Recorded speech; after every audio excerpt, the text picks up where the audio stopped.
ये टॉपिक हम जो पढ़ रहे हैं पिछले कुछ वर्ष से कि आखिर मनुष्य का असली शत्रु कौन है जानी दुश्मन, कौन है जो उसे परेशान करता है, कौन है जो उसे निहाल नहीं होने देता, उसे कंगाली रखता है। डिग्री बदल जाती है, डिग्री बढ़ जाती है, उसके धन दौलत जुड़ जाते हैं, उसके पास संसार के संसाधन भी जुड़ जाते हैं।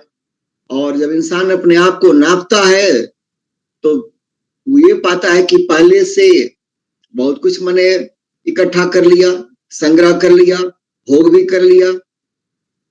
अनुकूलताएं प्रतिकूलताओं के बीच में अपनी सफलता जब वो नापता है तो वो खुश भी होता है। वो क्या मेरे पास पहले कुछ नहीं था, देखो ना मेरे पास ये गिनाता है, अपने आप को बताता भी है खुद को, फिर भी अपने आप को अंदर से निहाल क्यों नहीं पाता है? कौन है जो बीच में बैरियर बना हुआ है? भगवान समझाते हुए हम लोग को पिछले कुछ श्लोकों में उन्होंने भगवान बताया कि ये जो आवर्तम ज्ञानम एतेन ज्ञानान्वितो वैरिणा 39वां में कि ये जो बैरियर है, जो दुश्मन है, जो तुम्हारे जीवन को आह्लादित होने में, जीवन को उत्सव बनने में, जीवन को ग्रेट ब्लेसिंग बनने में जो बीच में बाधा बना हुआ है, जो तुम्हारी संतुष्टि को, शांति को, आनंद को, जो तुम्हारे जीवन के असली उत्सव को, तुम्हारी हस्ती और मस्ती को सांप के फन की नाई ढक करके और तुमको परेशान किया है। और ये एक दिन से नहीं, जन्मों जन्मों से जानी दुश्मन है काम। फिर भगवान ने 40वें में बताया कि इसका अधिष्ठान कहाँ है, कहाँ कहाँ ये निवास करता है, कहाँ कहाँ ये रहता है। जानी दुश्मन है, जन्मों जन्मों से परेशान करता है। डिग्रियां जो अगर 1 डिग्री है 10 डिग्री और ऐड हो जाए, एक पद है और 2-4 पद ऐड हो जाए, तो संसार का सबसे बड़ा पद मिल जाए, संसार का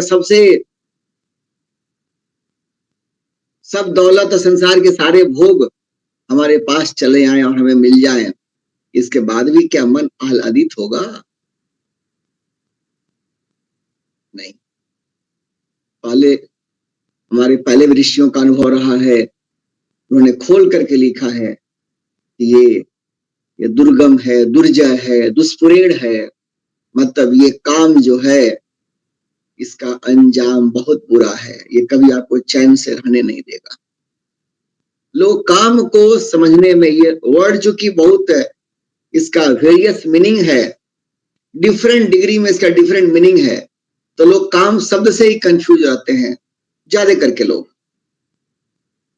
लेकिन हम लोगों ने शुरू में चर्चा किया है काम से मतलब ये है, जो हम लोग काम कहते हैं उसका मतलब ये है, तात्पर्य ये है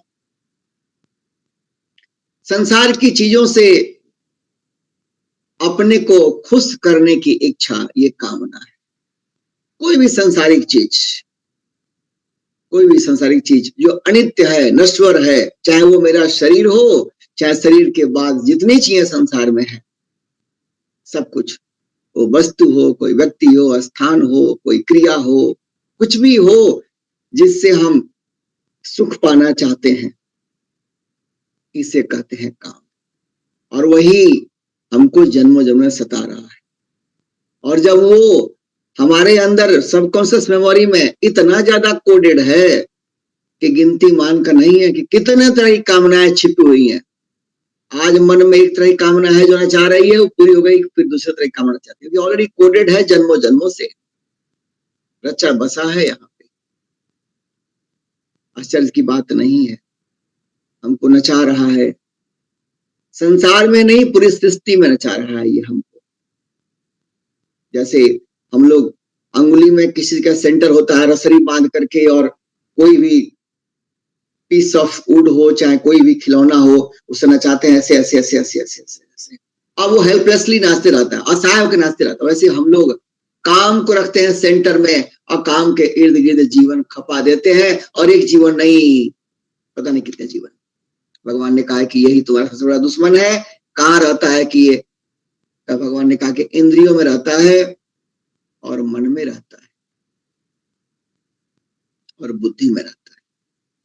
इंद्रिया, मन, बुद्धि, ये 3 निवास स्थान है, और इसका मूल जो उद्गम बिंदु है वो है अहंकार में, अहंग में। कौन सा अहंग? जो झूठा अहम, जो झूठा मैं मान लिया हूं, असली अहम नहीं, झूठा मैं जो अपना झूठा मैं हमने डिफाइन किया है, उस झूठे मैं में ही इसका उद्गम है, वहीं से ये जनरेट होता है, उसी आधार पे जनरेट होता है, मूल वहां है। और इसकी शाखा और पत्ते और फूल कहां पर फैले हुए हैं? आम्र बेल जो होता है ना, आम के पेड़ पर, चाहे किसी अन्य पेड़ पर जो पीले रंग का एक होता है क्रीपर, वो परजीवी की नहीं सूखता है पूरे पेड़ का रस, उसका अपना रूप तो होता नहीं। वैसे ही है ये काम जो है, हमारे रस को चूसता है। हमको लगता है कामनाओं की पूर्ति करके हम मालामाल हो रहे हैं, उल्टा होता है। हमारे तेज को, हमारे ओज को, हमारी प्रतिभा को, हमारी ऊर्जा को, हमारी बुद्धि को ये ढक भी लेता है और चूसता भी। और एक नहीं, पता नहीं कितना जीवन हमारा ये खा चुका है।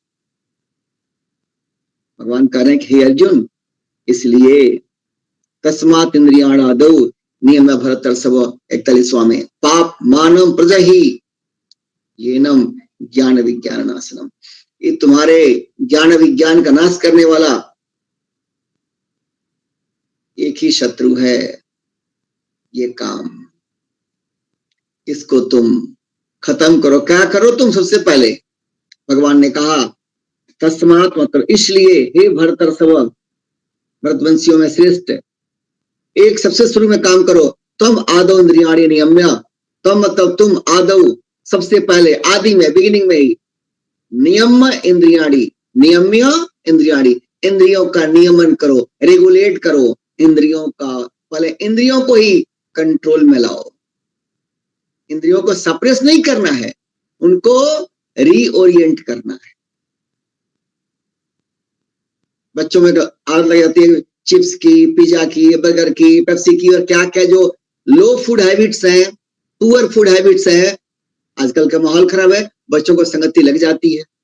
और पेरेंट्स से भी चेतना जब जागृत नहीं होती है, तो पेरेंट्स ही पहले अपने खाते हैं, फिर वही सब खान पान बच्चों को देते हैं, फिर बच्चों का भी खराब हो गया दिशा खान पान का। जब बच्चों में जागरण होता है तो पेरेंट को बोलते हैं, या अथवा पेरेंट में जागरण हुआ तो अपना भी रिफॉर्म किए, रीओरिएंट किए अपना खान पान, और फिर बच्चों को भी इंस्पायर करते हैं, मोटिवेट करते हैं। देखो हम लोगों ने परिवर्तन अपने आप में ला दिया, हमारे तन के लिए, मन के लिए, बुद्धि के लिए। ये जो लो फूड हैबिट्स हैं ये अच्छे नहीं है,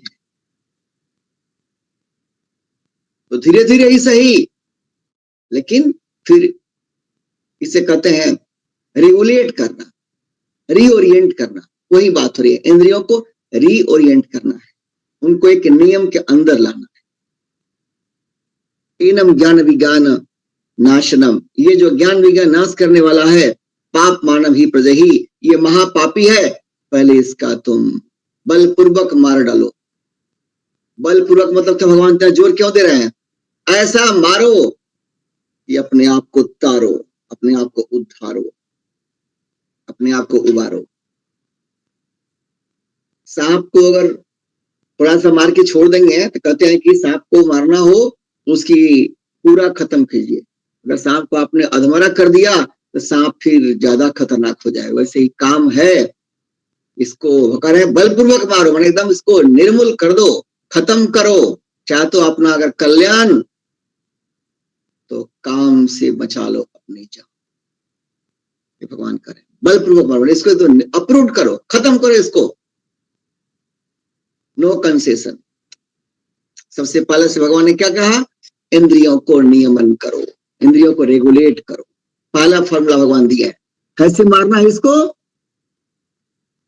इंद्रियाणि नियम्य आदौ, आदौ बिगिनिंग में, शुरू में, स्टार्टिंग फ्रॉम हियर, इंद्रियों को संयमित करें। कैसे करें? आंख से देखना बंद कर दें, कान से सुनना बंद कर दें, रसना से स्वाद लेना बंद कर दें? नहीं, ऐसा भगवान नहीं करे। भगवान अगर आगामी चैप्टर्स आएंगे, भगवान उनका इन्हीं बातों का और करेंगे सुपर स्पेशलाइजेशन। लेकिन यहां जानने के लिए हम बता दें कि नियमन का मतलब है कि इंद्रियों को संयमित ऐसे करें कि जो भोग बुद्धि से इंद्रियां अपने अपने दिशा में जा रही थी, अब उनको भोग बुद्धि से हमको लाना है योग बुद्धि की तरफ। कैसे लाएंगे? एक ही काम करना है, कुछ डूज एंड डोंट्स डाल दें। इंद्रिया वही है, पहले आंखें भागती थी कि हमको ये अच्छा लगता वही देखूं। अब जब चेतना जगी हमारी की उदरित आत्मानम नात्मानम साधित, हमको अपना उद्धार करना है। संसार अपना उद्धार करे ना करे, संसार की मर्जी, मुझे अपना उद्धार करना है। I am born to rescue myself. मैं अपना उद्धार करने के लिए जन्म लिया हूं, उद्धार के लिए पैदा लिया हूं। किसी का उद्धार न उसके माता पिता कर सकते हैं, किसी का उद्धार न उसके भाई बहन कर सकते हैं, किसी का उद्धार उसके गुरु भी नहीं कर सकते। रास्ता दिखाएं गुरु, भगवान कृष्ण की नाई, फिर बोलेंगे अंत में यत इच्छा तत् करो, जैसा इच्छा वैसा करो। चलना तो खुद पड़ेगा। गुरु उद्धार करते हैं, इसको लोगों ने गलत तरीके से समझ लिया। गुरु टच कर दिए, गुरु कृपा कर दिए, हो गया। गुरु कृपा का मतलब है गुरु जिस रास्ते से बता रहे हैं, उनके बताए गए रास्ते पर चलने की मेरे अंदर दृढ़ शक्ति आ जाए, दृढ़ भक्ति आ जाए।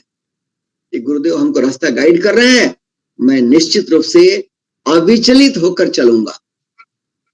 यह भाव मेरे अंदर आ जाए तो गुरु कृपा तो हो गई। लेकिन गुरु कृपा कोई मैजिक छड़ी नहीं है। गुरु कृपा हमारे लिए सहारा है, तिनके किनाई सहारा। चलना हमें खुद पड़ेगा। इसने गुरु से दक्षिणा ले लिया, गुरु से दीक्षा ले लिया, दक्षिणा नहीं दीक्षा, गुरु से दीक्षा ले लिया, मंत्र ले लिया, एक गुरु बना लिए। अक्सर लोग अब तो आधा काम मेरा हो गया, ऐसी शॉर्टकट नहीं है इसमें, ऐसा नहीं है। गुरु बनाया नहीं होता है, गुरु भगवान बना देते हैं। गुरु कोई बना, जब तक हम गुरु बनाएंगे तब तक मामला गड़बड़ है। जब भगवान हमारे गुरु बनाएंगे तो मामला फिट है, सुपर हिट है। गुरु बनाने से नहीं होते हैं, वेवलेंथ से मिलता है गुरु शिष्य का। अगर लालची है तो लालची गुरु मिलेंगे, लोभी है तो लोभी मिलेंगे। अगर हमारे अंदर ही अगर आर्जवम नहीं है, सरलता नहीं अर्जुन वाली, हमारे अंदर ही बोलते हैं दम्भ दुगलापन अगर है, अंदर कुछ बाहर कुछ, तो गुरु भी ऐसे ही मिलेंगे। जैसे हम हैं गुरु हमको ऐसे ही मिलेंगे, जहां चाह वहां रहा। इसलिए गुरु बनाना नहीं पड़ता है, और गुरु बनाने की चीज भी नहीं। हमारी जिज्ञासा तीव्र होनी चाहिए, हमारा मन अपना उद्धार करने के लिए मजबूत होना चाहिए। बस तीव्र जिज्ञासा हो, मन मजबूत हो,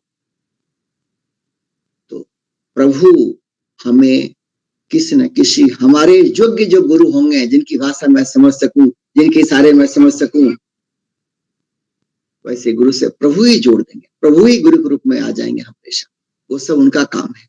लेकिन यहाँ का तात्पर्य यह है कि इंद्रियों को हम नियमन कैसे करें, हमें ही करना पड़ेगा। अपना उद्धार हमें ही करना पड़ेगा। ना माता पिता गुरु आचार्य टीचर कोई नहीं कर सकता, सिर्फ मैं और मैं अपना उद्धार कर सकता हूँ। ये बहुत जिम्मेदारी वाला संदेश है भगवान का। इसलिए कहते हैं 6वें अध्याय में उदरित आत्मानम आत्मानम साधेत, अपना उद्धार करो, अपना विनाश मत करो। साफ से भगवान कह रहे हैं कि अगर तूने अपना उद्धार कर लिया तो अपने मित्र हो, अपना उद्धार नहीं किया तो खुद अपने आप शत्रु हो। लाख देवता भी तरसते हैं इस मानव तन पाने के लिए, वो तुम्हें मिला है और तब भी तुम लगे हो ये आए थे हरि भजन को उठने लगे कपास। भगवान नहीं कहते सब छोड़ करके तुम आ जाओ और बस मेरा भजन करो और संसार में कर्म न करो। भगवान कभी नहीं कहते हैं। संसार का कर्म ईश्वर अर्पण भाव से करना ही ईश्वर का भजन है। किसान खेती करें और इस भाव से कि भगवान ने अन्नदाता बनने का मुझे इतना स्वर्णिम अवसर दिया है, इतने दयालु है, कृपालु है। ये प्रभु मैं ऐसा अन्न पैदा करूं स्वस्थ, ताकि लोगों को इससे तन मन बुद्धि सबका पोषक बने, लोगों को स्वास्थ्य लाभ हो, मेरा अन्न विषाक्त न हो।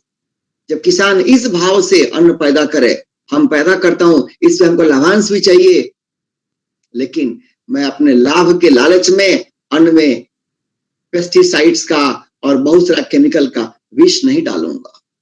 मेरा अन्न लोगों के लिए अमृत समान बन जाए, मेरा अन्न लोगों के लिए औषधीय बन जाए। ये प्रभु मैं बीज एक डालता हूँ और एक धान का बीज डालता हूँ, हजारों उससे दाने मिल जाते हैं। एक धान का पेड़ है, पैडी क्रॉप, एक में हजारों सीड मिल जाते हैं। एक डालता हूँ हजारों, बिना आपकी कृपा के संभव नहीं है प्रभु। आप ही तो हवा पानी सब बनाए हैं, धरती आप बनाए हैं, एटमॉस्फेयर, क्लाइमेट, मॉइस्चर, स्प्राउटिंग, बहुत सारा जो केमिकल प्रोसेस होता है, सब तो आपकी कृपा से होता है प्रभु। मैं तो बहुत छोटा सा खेत जोतना, बीज डालना, पानी डालना, खाद डालना, एक मेरा छोटा प्रयास है। 99.9% तो आप ही का सब कुछ है प्रभु। आप ही सब करते हैं, मैं कैसे कर्तापन लूंगा। बस आप ये किसानी करना भी आपके चरणों मेरी पूजा है प्रभु। अब कर रहा है खेतीहर का काम, किसानी का, कृषि काम, लेकिन हो गया ईश्वर का भजन। ईश्वर के लिए कर्म करना, ये ईश्वर का भजन। लोगों ने भजन को भी डाल दिया है, गलत कनोटेशन बना दिया। भजन मतलब बस हमेशा भगवान का कुछ गाते रहिए, वो तो एबीसीडी भी नहीं है भजन का। चले, तो इंद्रियों का नियमन करने का मतलब है डूज एंड डोंट्स लगा दें कि आंखों से मैं क्या देखूंगा, आंखों से वही देखूंगा जो मुझे ऊपर उठाए, मेरे ज्ञान को बढ़ाए, मेरे संस्कार को बढ़ाए, मेरे भक्ति को बढ़ाए। आंखों से वही देखूंगा जो देख करके मेरा ऊर्ध्वगमन हो, मेरा पतन न हो। क्योंकि आंखों से आदमी खाता है। आप जो देखते हैं, आपका मन क्यों जाता है संसार की तरफ? मन इस तरह से जाता है कि गलत करने से, गलत बोलने से, गलत व्यवहार से भी चूक नहीं पाते हैं। क्यों? इसलिए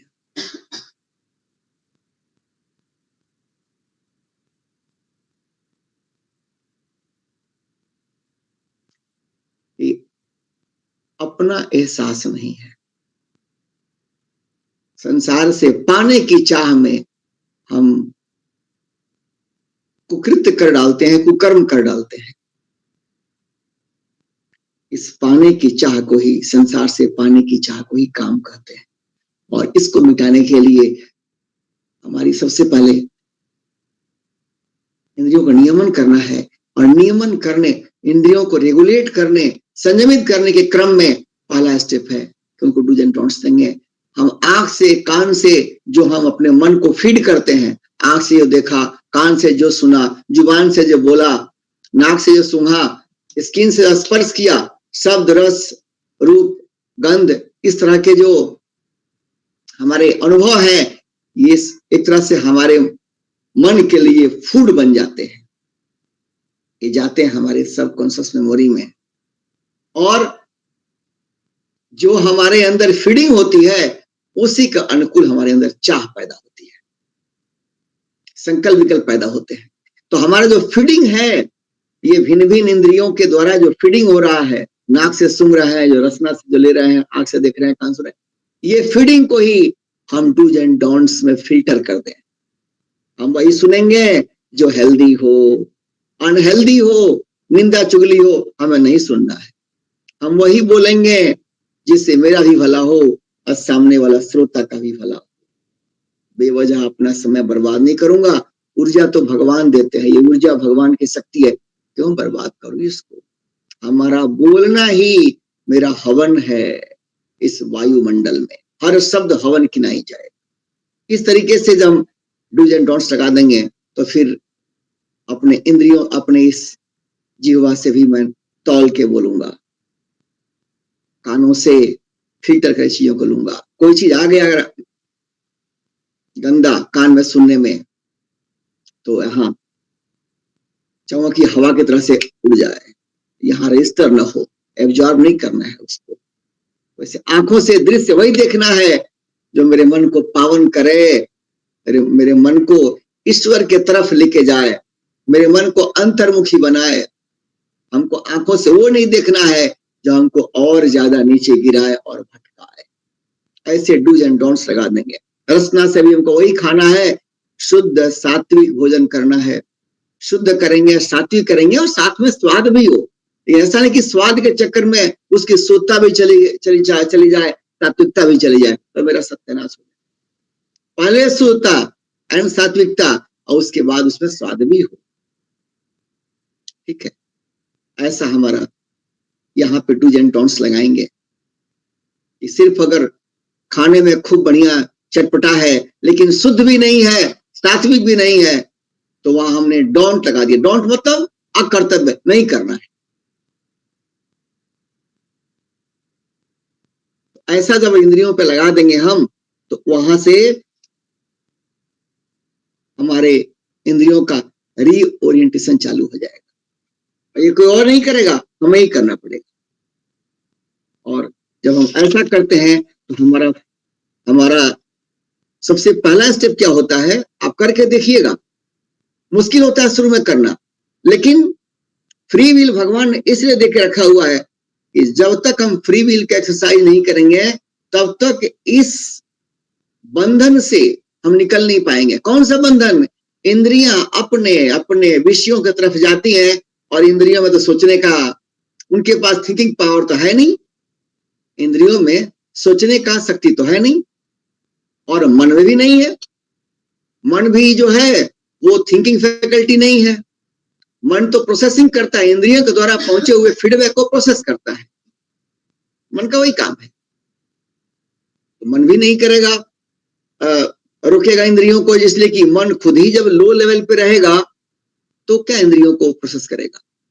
हमारा गिरावट इसीलिए है क्योंकि मन भी लो लेवल पे है और इंद्रियों में तो है नहीं ताकत की वो क्या अच्छा है क्या बुरा है। वो तो बकरी खिलाई, जो सामने हरी घास मिल जाए, भले उसमें जहर भी हो चाहे कुछ भी हो, बकरी घास खा लेगी, भले कल मर जाए। वैसे इंद्रियों का हाल है। कान को जो नहीं सुनना चाहिए वो सुनेगा, नहीं बोलना चाहिए वो ये जुबान बोलेगी, नहीं देखना चाहिए वो आंख देखेगा। ये थोड़ी करेंगे वहां पर रेशनलाइजेशन, इनमें विवेक थोड़ी है। ये तो बस जो इनको अच्छा लगेगा जाएंगे उधर। इसलिए इंद्रियों का दोष नहीं है, भगवान ने इसलिए हमको दिया है फ्री विल, जो कि सिर्फ ह्यूमन बीइंग को ही, इसलिए कहते हैं कि ये इनक्रेडिबल जर्नी है, सिर्फ ह्यूमन बीइंग को मिला हुआ है। और इस फ्री विल को एक्सरसाइज करना है। चॉइसेस हमारे सामने सारे हैं, क्या सुनूं क्या नहीं सुनूं, क्या खाऊं क्या नहीं खाऊं। बाकी जीव जंतु में चॉइसेस नहीं है। सांप के सामने चॉइस नहीं है क्या खाएगा, बाघ में चॉइस नहीं है क्या खाएगा। वो ऑलरेडी प्रोग्राम्ड है कि वो ऐसे हैं, उनका व्यवहार ऐसे होगा, वो ऐसे खाएंगे, इसे कहते हैं भोग जोनी। और हम सब लोग इन सारे लाइफ फॉर्म से रेंगते हुए आए हुए हैं ह्यूमन, इस मानव के शरीर में। और इस बार अगर काम नहीं बना तो फिर यात्रा आपको पता है क्या होने वाला है। इसे भगवान ने जो फ्री विल दिए हैं, इस फ्री विल का उपयोग करके, कि मानता हूं कि मेरी इंद्रियां भटकी हुई हैं, मानता हूं कि मैं कामनाओं का गुलाम बन गया हूं, लेकिन जब बलिया लुटेरा से वाल्मीकि बन सकते हैं और क्रूर अंगुलीमाल से भिक्षुक महात्मा बन सकता है कोई आदमी, तो फिर मेरे अंदर ट्रांसफॉर्मेशन क्यों नहीं सकता है? अवश्य हो सकता है। हम इंद्रियों के ऊपर डूज एंड डोंट्स लगा करके और अपने आप को वहां से आगे बढ़ाएं। जैसे जैसे आप करेंगे, आप खुद एहसास करेंगे, थोड़ा भी इंद्रियों पे आपने लगाम लगाया तो आपको एहसास होगा कि आपको अपनी शक्ति का पता चलेगा। यार देखो, तो पहले बहुत नमक खा रहा था, बहुत चीनी खा रहा था, खाना कुछ भी खा ले रहा था, खाना खाने समय पानी पी रहा था, खाना चबा के नहीं खाता था। ये सब इतना मेरा लो ग्रेड बिहेवियर था। फोन से बात कर रहा हूं तो बस घंटों बात हो रही है, निंदा चोली लोग बतिया रहे, मैं भी सुन रहा हूं, मजा आ रहा है। किसी ने फोन किया और बतिया रहा है किसी थर्ड या फोर्थ पर्सन के बारे में, और मैं सुन रहा हूं, और दोनों का समय बर्बाद हो रहा है। ये कितना लो लेवल पे मेरा समय बर्बाद हो रहा है जीवन का। थोड़ा अपने को, अगर आप अपना प्रेस्क्रिप्शन बना करके अपने इंद्रियों को रेगुलेट करें, आपको एहसास होगा अपनी शक्ति का पहला स्टेप।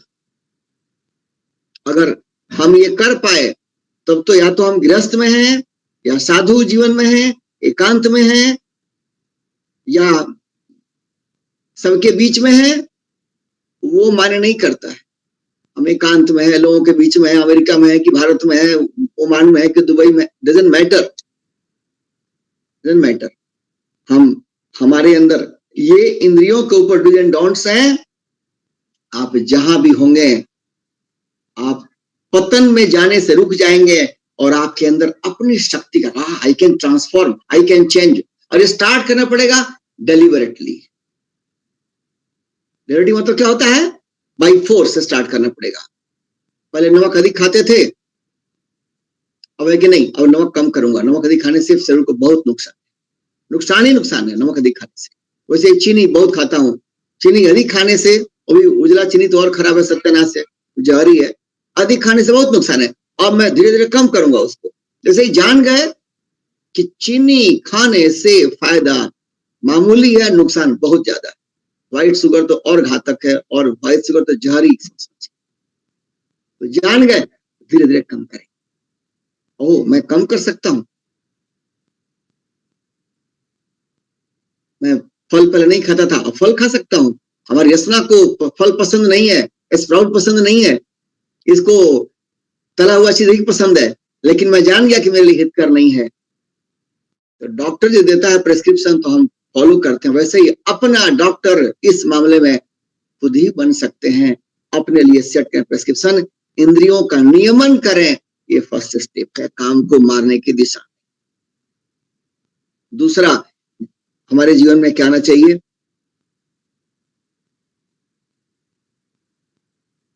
जो भी हम कर्म करेंगे, उन कर्मों के पीछे कर्तव्य बुद्धि होना चाहिए। कर्तव्य बुद्धि होगा तो फिर हम भटकेंगे नहीं। हमेशा सोचेंगे कि जो हमारा कर्तव्य है उसको अवश्य करूं, और जो मेरा कर्तव्य नहीं है वो ना करूं। सब मेरा कर्तव्य है कि अपने घर में मदद करूं। अगर बाहर पैसे कमा रहा हूं, आ रहा हूं घर में, तो घर में जो महिला है उसको तो कभी छुट्टी नहीं है, 24/7 का उसका रूटीन है। संसार के किसी राइटर कवि के पास ये ताकत नहीं उसे कलम में कि जो महिलाएं घर को मैनेज करती हैं उनकी त्याग, तपस्या, बलिदान, उनके मेहनत को बखान कर सके भली भांति। किसी कवि लेखक में दम नहीं। It's beyond the circumference of words. शब्द की परिधि के बाहर है। पैसे कमा लेना आसान है, कोई और पद पा लेना आसान है, डिग्री पा लेना आसान है, लेकिन घर को बढ़िया से मैनेज करना शुद्ध, सात्विक, बड़े प्यार से, समर्पण से टफ है। तो बाहर से जब आते हैं तो पहले स्टाइल मार के आते थे, क्या बहुत मेहनत करके आए हैं, चाय लाओ, ये लाओ, लाओ। अब आए घर पे तो आएंगे कि बाप रे, हम जितना करते हैं उससे अधिक तुम करते हो भाई। और तुम तो कहना उचित नहीं है। महिलाओं को आप कहना ज्यादा सम्मानजनक लगता है, ज्यादा मर्यादा लगता है, अपनी ही जुबान को लगता है ज्यादा संतुष्टि। आप कहना चाहिए। घर में आए तो पहले मदद नहीं करते थे, अब बना लें कि नहीं मदद करता हूँ। कपड़े साफ करना हुआ, कपड़े को पसारना हुआ, लगाना हुआ, रसोई में काम करना हुआ, घर में सफाई करें, कुछ ना कुछ कहीं ना कहीं से महिलाओं को सहयोग करना, ये हम सबका नैतिक कर्तव्य है। ऐसा करने से क्या होगा? ऐसा करने से हमारे अंदर कर्तव्य भाव पैदा होगा। घर में रहता हूँ, सब कुछ घर की महिला करती है, मैं तो घर में कुछ नहीं कर रहा हूँ। थोड़ा सा आधा घंटा सही, 1 घंटा ही सही, इससे महिला को थोड़ी सी राहत मिलेगी सांस लेने के लिए। और मेरा इन्वॉल्वमेंट से एक हमारा ही मोरल बूस्टिंग होगा। घर में जो महिला है, गृह लक्ष्मी है, उसका ही मोरल बूस्टिंग होगा। मेरा तिनका सहारा उसके लिए बड़ा सा सहारा बन जाएगा। तो ये हमारे अंदर एक रचनात्मक परिवर्तन आएगा। इस तरीके से अपने को हमें रीओरिएंट करना चाहिए। भगवान काम की जो बात कर रहे हैं कि काम को तुम मार डालो, ये उनका कहने का मतलब कंफ्यूजन एकदम ना हो। किस काम को मारना है? जो काम हमको पतन की तरफ ले जाता है। काम मतलब संसार से पाने की चाह। भगवान कहते हैं, आप और गीता पढ़ें तो आगे कहते हैं कि बलम बलवंता चाहम काम राग विवर्जितम। लोगों के अंदर जो बल है, जो पौरुष है, सामर्थ्य है, अपने आप को ऊपर उठाने की, चाहे संसार में कुछ भी करने की जो सामर्थ्य है, वो मेरी ही विभूति है। फिर कहते हैं धर्म अविरुद्धो भूतेषु कामो असि भरतर्षभ। कहना कीजिए, काम जो आपके अंदर है, the power to desire, power to think, ये कोई खराब नहीं है।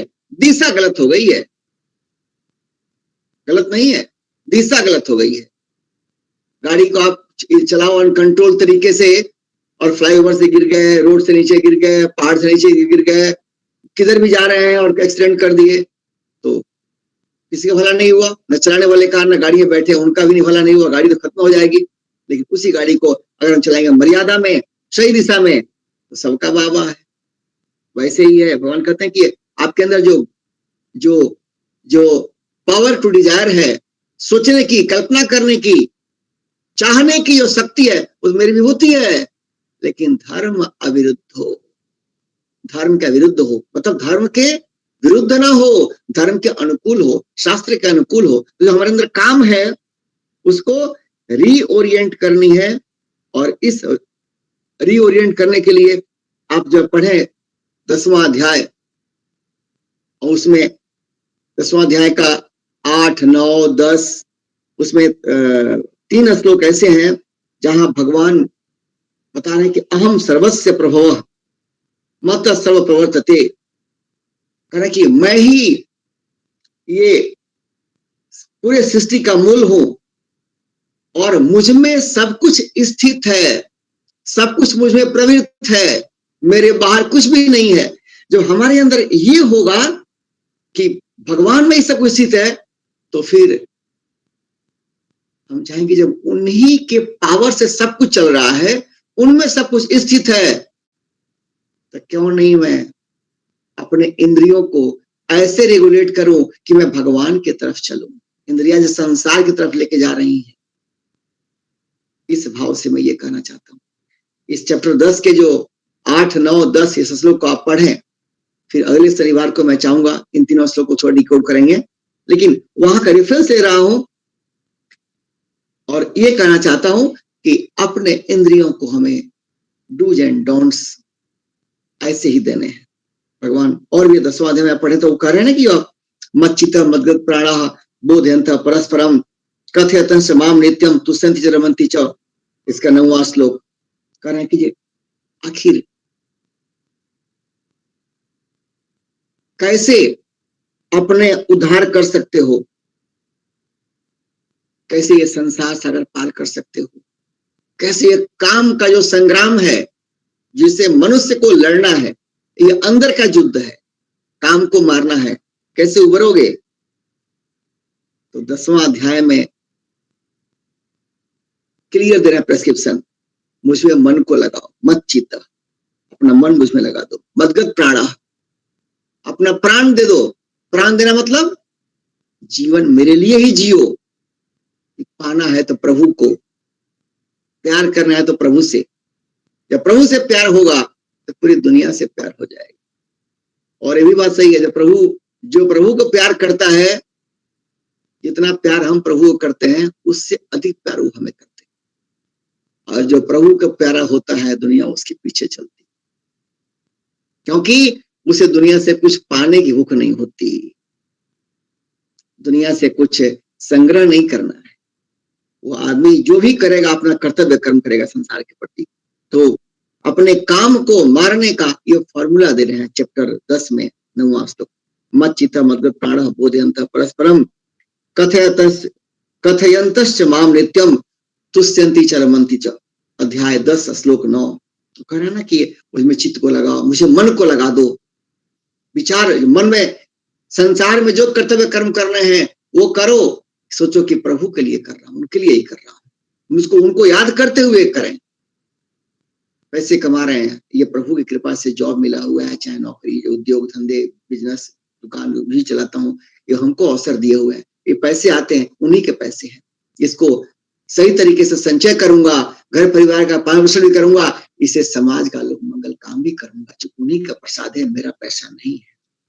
और बोधयन्त परस्परम, कर भगवान की आपस में एक दूसरे को बोध करे कराएं, ऐसे लोगों के संगति में रहें कि जो भगवान के ज्ञान का, भगवान की सत्ता का, भगवान की कृपा का एक दूसरे को बोध कराएं।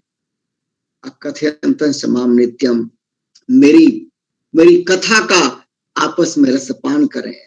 कहते हैं कि तुष्यन्ति च रमन्ति च, वो लोग मुझ में रमण करते हैं, क्योंकि पहले मन जो है वो काम में रमण कर रहा था, और मन राम में रमण कैसे करेगा उसका यह प्रेस्क्रिप्शन है। मेरी कथा सुने, मतलब मेरा जो ज्ञान है, मेरी जो कथा है, मेरी जो टीचिंग्स है, मेरे जो गुण है, मेरी जो कॉम्पिटेंसी है, जो संभावनाएं हैं मेरे साथ कि मुझसे जुड़ने पे क्या क्या हो सकता है, खेल पलट सकता है, पासा पलट सकता है, मेरे बियॉन्ड तो कुछ भी नहीं है। तो मेरी कथा सुने, मेरे बारे में चर्चा करें, मेरे ज्ञान पर चर्चा करें, मेरे में चित्त को लगाएं, आपने अपना प्राण दे दें मुझे, मतलब अपने जीवन को ही मेरे लिए जिए। ऐसा करने वाले को कहते भगवान की वो लोगों को जीवन में तुष्टंती, उनको संतोष मिलता है, संतोष धन, संतुष्टि धन, तृप्ति धन उनको मिलता है, क्योंकि उनका मन मुझ में रमता है। अगर काम से हमको बाहर निकलना है तो राम के अंदर मन लगाना होगा। और इसी बात को और थोड़ा सा और प्रोफेशनल तरीके से, जिसे आजकल कहा जाता है ना, या और प्रैग्मेटिक तरीके से और सिस्टमेटिक तरीके से, मैं एक ब्रीफ आउटलुक आज लेंगे, समय थोड़ा कम है, एक और मीटिंग है अनअवॉइडेबल, तो मैं जाना होगा। अगले 5-7 मिनट में ले रहे हैं का ब्रीफ 42 और 43 का, और अगले शनिवार को 42-43 का मक्खन निकालेंगे। और भाई मनीष जी का पहले भी रहा है, इसी दिशा में सवाल रहा है, इंद्रिय, मन, बुद्धि और कैसे ये होता है, इनकी हायरार्की क्या है, कैसे काम करते हैं, कहाँ से भटकता है, तो इसको बहुत गहराई से डिकोड करेंगे, ऐसा मुझे विश्वास है। लेकिन आज थोड़ा सा आउटलुक लेते हैं, समय कम है। 42 से भगवान कह रहे हैं, अब काम से राम की तरफ चलने के लिए, या काम को मारने के लिए, काम को मारने का मतलब क्या है कि काम से छुटकारा हो जाए, काम की गुलामी, इसमें हो गए मेरे जीवन की नीलामी। इसलिए चेहरे पे मुस्कान नहीं है, जीवन में उमंग नहीं है, उत्साह नहीं है, और सुख और दुख के थपेरे के बीच जीवन निकल जाता है, इंसान नीचे फिसल जाता है। डे बाय डे उसका ऊर्ध्वगमन होना चाहिए कि मेरी हंसी खुशी उत्सव, मेरा मनोबल, मेरी इच्छा शक्ति, मेरे सद्विचार, मेरे सद्गुण, मेरी सकारात्मकता, जैसे जैसे उम्र बढ़ता हो ये बढ़ती हो, मेरी भक्ति बढ़ती हो, और क्या घटता हो, काम घटता हो, राम में मन बढ़ता हो। यह है प्रगति का स्केल। और ये कैसे इसको हम अचीव कर सकते हैं, कैसे काम को मार सकते हैं, काम को मारने का फॉर्मूला क्लियर कट इस 42 में भगवान ने दे दिया। इंद्रियाणि परायणाहु इंद्रियेभ्यः परम मनः मनसस्तु परा बुद्धिः यो बुद्धे परतस्तु सः। 42 और 43वां, एवं बुद्धे परम बुद्ध्वा संस्तभ्य आत्मानं आत्मना जय शत्रु महाबाहो काम रूपम दुरासदम। भगवान कहते हैं कि ये शत्रु है काम वाला, काम नाम का ये दुर्जय है, इससे विजय प्राप्त करना बहुत कठिन है। बाहर के जो दुश्मन है उनके विजय प्राप्त करना आसान है, अंदर का ये शत्रु है, इससे विजय प्राप्त करना बहुत ही कठिन है, कहते हैं सबसे ज्यादा कठिन है। कह रहे हैं कैसे, अब आज इसका ब्रीफ मीनिंग लेंगे, क्या आउटलुक भगवान बता रहे हैं, क्या दे रहे हैं सिस्टमेटिक। अब ये पहले हम हायरार्की जानेंगे, जो सेना हमारी है काम करने के लिए, अब काम के शत्रु को मारने के लिए, वो सेना का हायरार्की क्या है, उसकी शक्ति कहाँ समाहित है, कहाँ से कंट्रोलिंग उसका होता है। कारण इंद्रियाणि परायणाहु, इंद्रियों को परायणा मतलब श्रेष्ठ समझो, सबल समझो,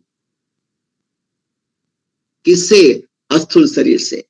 इंद्रियां जो हैं वो श्रेष्ठ हैं स्थूल शरीर से। इंद्रिया परायणाहु, इंद्रियों को कहते हैं श्रेष्ठ, कहते हैं सबल, कहते हैं इंद्रिया अधिक सूक्ष्म है लेकिन अधिक सबल भी है। किससे, ये स्थूल शरीर से, ये ग्रॉस बॉडी है, इससे। आगे कहते हैं इंद्रिय भी परम मनः, और इंद्रियां भी नीचे हैं, इनसे ऊपर कौन है, मन। इंद्रिय भी परम मनः, इंद्रियों से भी ऊपर है मन। तो स्थूल शरीर जो है हमारा है, ये हो गया नीचे, इससे अधिक पावरफुल लेकिन सूक्ष्म इंद्रियां हैं। स्टेज समझ लीजिए आप, स्थूल शरीर नीचे और कि उनसे सूक्ष्म है, लेकिन ज्यादा पावरफुल हैं इंद्रियां, और इंद्रियां से भी सूक्ष्म कौन है? मन, लेकिन ज्यादा पावरफुल है। 3 लेवल हो गया, असु शरीर, इंद्रियां, मन। जैसे ऊपर बढ़ रहे हैं, शक्ति बढ़ रही है। मनसस्तु परा बुद्धि, करें कि मन से ऊपर चौथा स्टेज कौन है? मन से ऊपर है बुद्धि। मन से भी अधिक सूक्ष्म है, लेकिन मन से ज्यादा पावरफुल है बुद्धि। यह बुद्धि परतस्तु सह, करें कि यह जो बुद्धि है, इससे भी परम, इससे भी ऊपर कोई और चीज है। इस बुद्धि से ऊपर कोई और चीज है। वो कौन है? सच्चित आनंद आत्मा। इस बुद्धि से ऊपर कोई और चीज है, सच्चित आनंद आत्मा। ध्यान से सुनिएगा, और मैं चटपट जल्दीबाजी में शॉर्टकट नहीं करना चाहता हूं, क्योंकि ये गुड़ विषय है। आप जितना बखूबी से इसे समझेंगे, उतना ही आपके लिए सहज होगा इस काम को मारना और अपने को उबारना। बुद्धि से आगे बढ़ते हैं तो बुद्धि से ऊपर हो गया आत्मा। तो फिर प्रॉब्लम कहां है?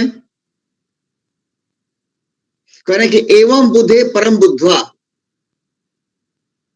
संस्तभ्य आत्मानम आत्मना जय शत्रु महाबाहो काम रूपम दुरासदम। कह रहे कि एवं मतलब इस तरह से बुद्धे परम बुद्धवा, बुद्धि से श्रेष्ठ आत्मा को जानकर, ध्यान दीजिएगा, बुद्धे परम बुद्धवा, बुद्धि से श्रेष्ठ आत्मा को जानकर संस्तभ्य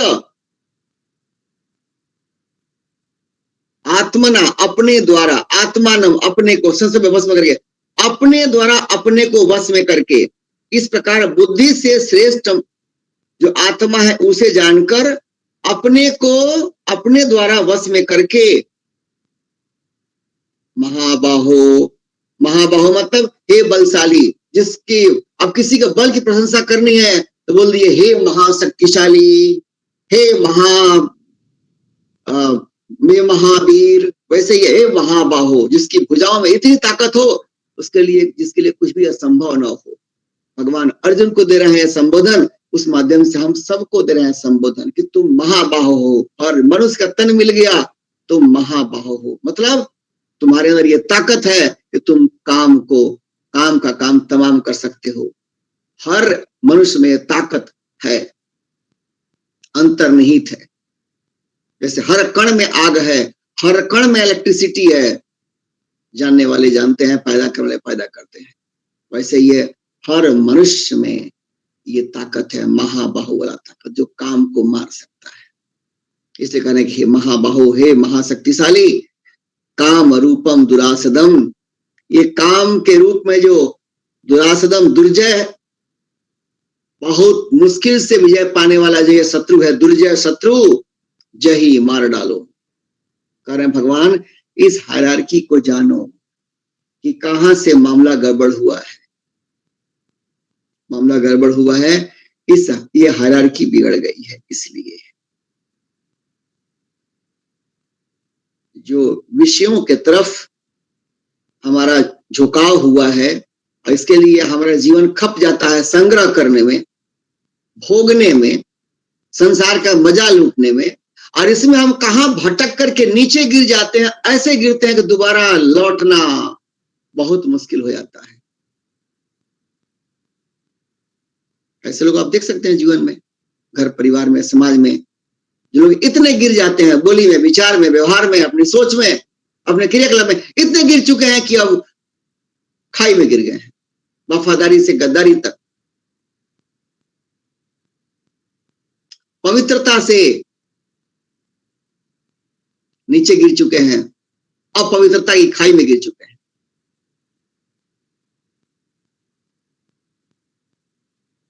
और थोड़ा सा गिरे हो तब तो उठना सहज होगा, ज्यादा गिरे हो ज्यादा कठिन होगा। बात कहां से बिगड़ती है?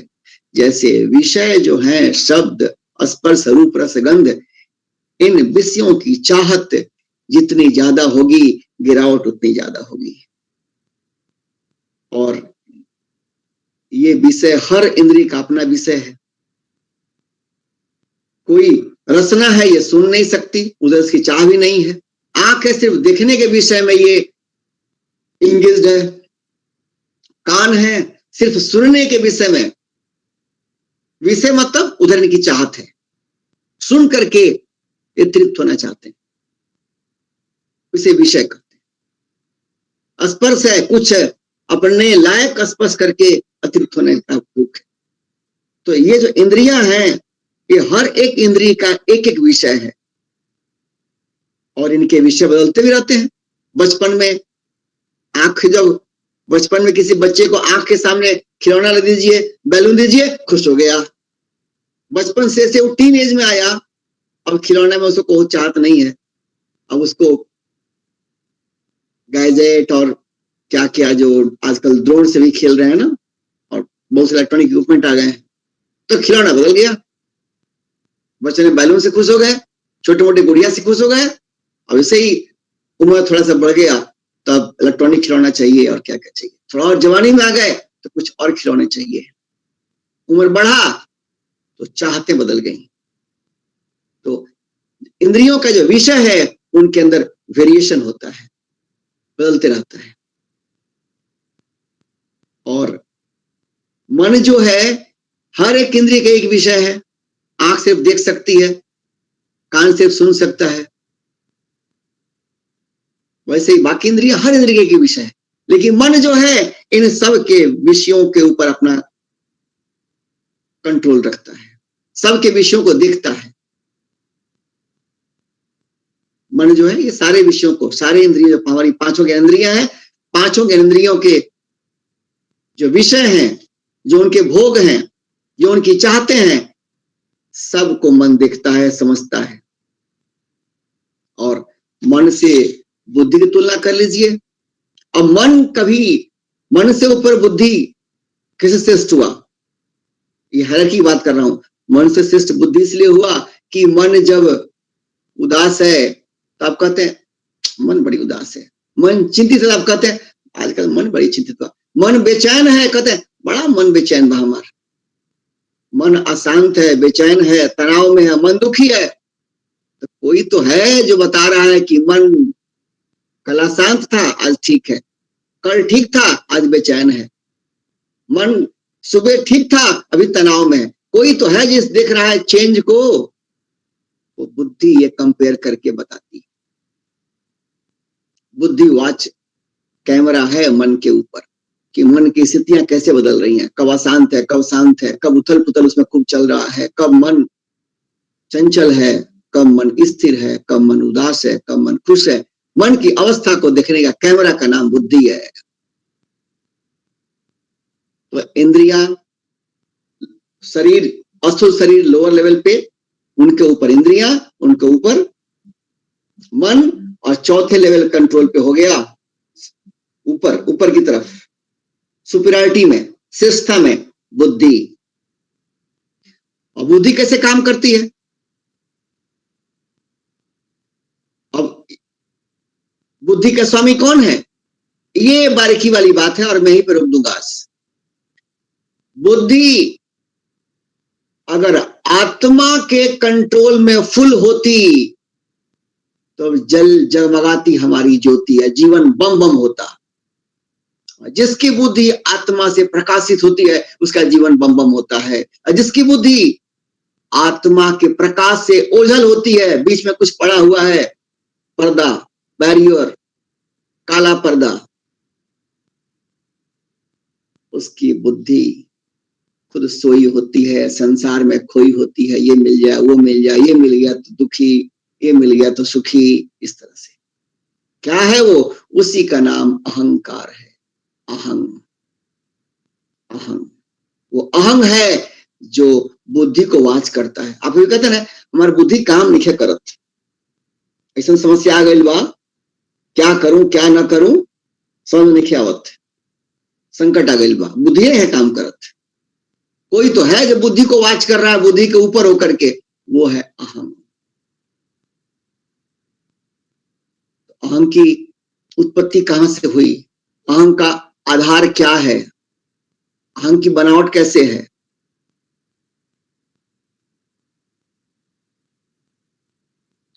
वो अहं जो है उसके अंदर जड़ बुद्धि है, उसके अंदर जड़ता का भाव है।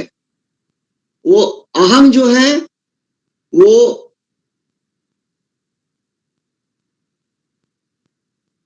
संसार के तरफ ललायित है। अहं जो है वो जैसे संसार के बाकी चीजें जड़ पदार्थ हैं, वैसे अहं भी जड़ पदार्थ है। तो वो चूंकि जड़ पदार्थ है, इसीलिए वो जड़ के साथ, संसारिक चीजों के साथ मिलना उसको पसंद है, और इसीलिए वो अहं ही खुद संसार के तरफ बहिर्मुख हो जाता है। और संसार चूंकि लिमिटेड है, इसलिए अहं को भी, अहं का ही भाव है, आई एम लिमिटेड, मैं अपूर्ण हूं। और इस अहं भाव में चूंकि देह बुद्धि हमारा है, तो जो शुद्ध बुद्ध चैतन्य आत्मा है, इस अहं के साथ उसका हो गया है, कॉम्प्लेक्स बन गया है। जैसे आग है, उसमें अपना आकार नहीं है कोई, लेकिन खूब चौकोना 2-4 किलो का लोहा ले लीजिए, 3 डायमेंशन उसके अंदर है, लंबाई चौड़ाई ऊंचाई सब कुछ है, 4 चौकोना है लोहा 4-5 किलो का।